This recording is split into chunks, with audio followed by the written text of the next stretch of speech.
My life has always been different. I've grown up as a different person to everyone around me, and even to myself. As someone with autism, I've had many different challenges in life than others. Autism always seemed like the only thing that made me different, and I've always tried to consider whether being different was even a good or a bad thing. I feel like growing up with video games helped me understand that it indeed was a good thing, not just with being different, but with just being myself. And so, in this video, I will discuss what it means, mainly from my perspective, what it means to be autistic and to be represented in video games.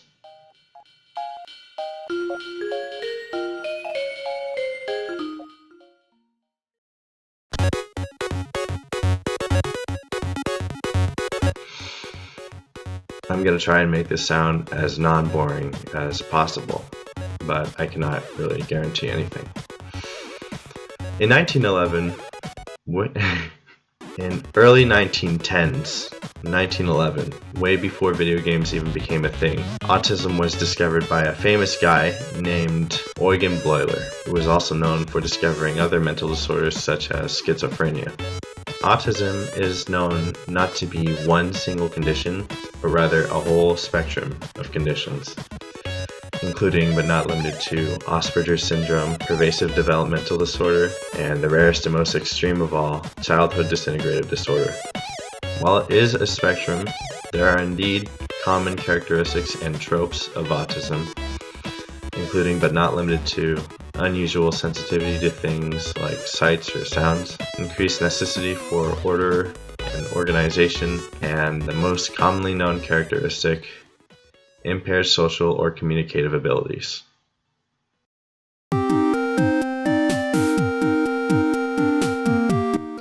When I was around 3 years old, very young, I was diagnosed with Asperger's syndrome, also known as high-functioning autism. Asperger's is supposed to be the mildest form of autism, meaning it doesn't necessarily affect my social or overall abilities as much as the other forms do. Though, nevertheless, I still had my share of issues and troubles fitting into communities or being understood. Autism became that part of me that I couldn't get rid of, but instead, something I could accept. It's a part of me that makes me unique, if not anything else. And if there's anything I'd tell you, or even myself, about autism, it's that it's not completely a bad thing.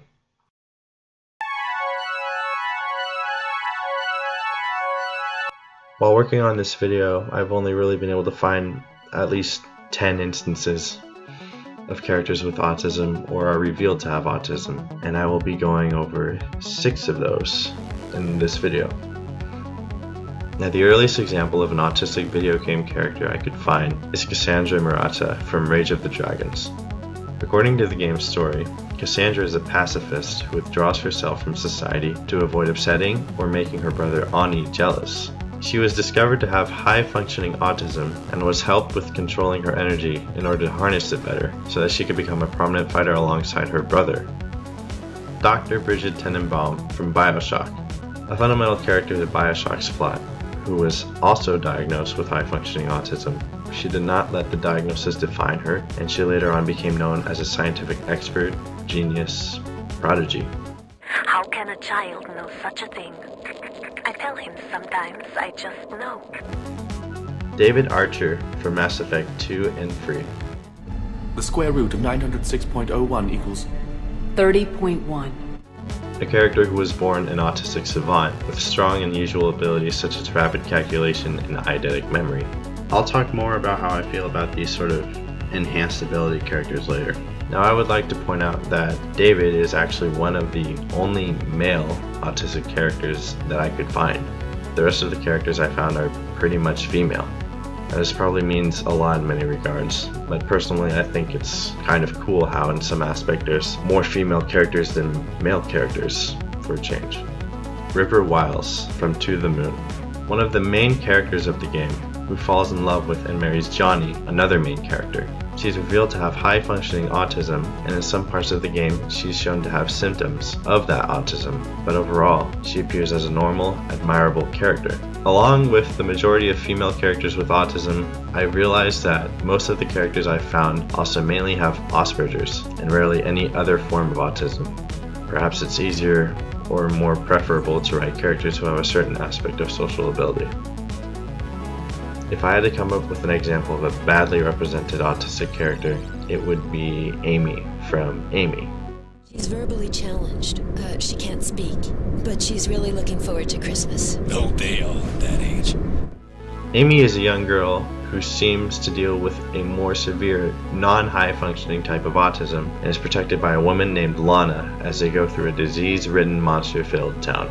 As Lana protects Amy from monsters, she usually relies on her to do other sorts of stuff, usually supernatural abilities, when necessary. To be honest, it's sometimes hard for me to decide whether an autistic character is represented accurately or offensively. In this case, the game is trying to set an accurate tone, but at the same time implies Amy's supernatural powers come from her autism, and from that alone I'd say it's being more offensive than accurate. I used to be able to do all kinds of cool stuff that nobody else could do, but I certainly couldn't do rapid calculation like David Archer or magical protective healing abilities like Amy. The whole enhanced abilities thing seems like a trope to me more than anything else. Now, if I'd have to come up with an example of a very well-represented autistic character, it would probably be Symmetra from Overwatch. According to the game's story, and also the Wikia, Symmetra has high-functioning autism and has demonstrated traits such as having trouble with social interactions, suffering from sensory overload, and preferring environments that are structured and harmonious. She also dislikes killing and only resorts to lethal force if she has to. Despite the autistic traits, however, she's a useful and resourceful hero and functions well as a damage and utility character in-game. Some more points I should make about all these characters, along with the points I've brought up already, would be that none of the characters I found are never really made out to be antagonists or bad guys. And apart from Symmetra, Cassandra, and even Amy, there aren't too many autistic characters that players can actually play as. Most of the characters I've found are usually side characters in a game's story.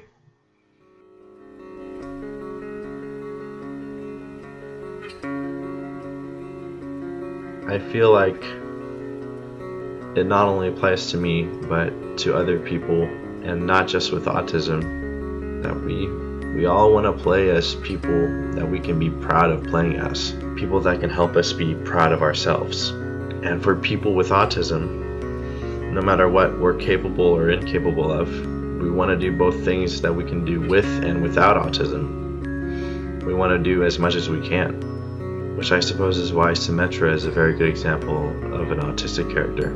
Her abilities and design show that not only is she capable of doing things that normal non-autistic characters can do, but also things nobody else but her can do.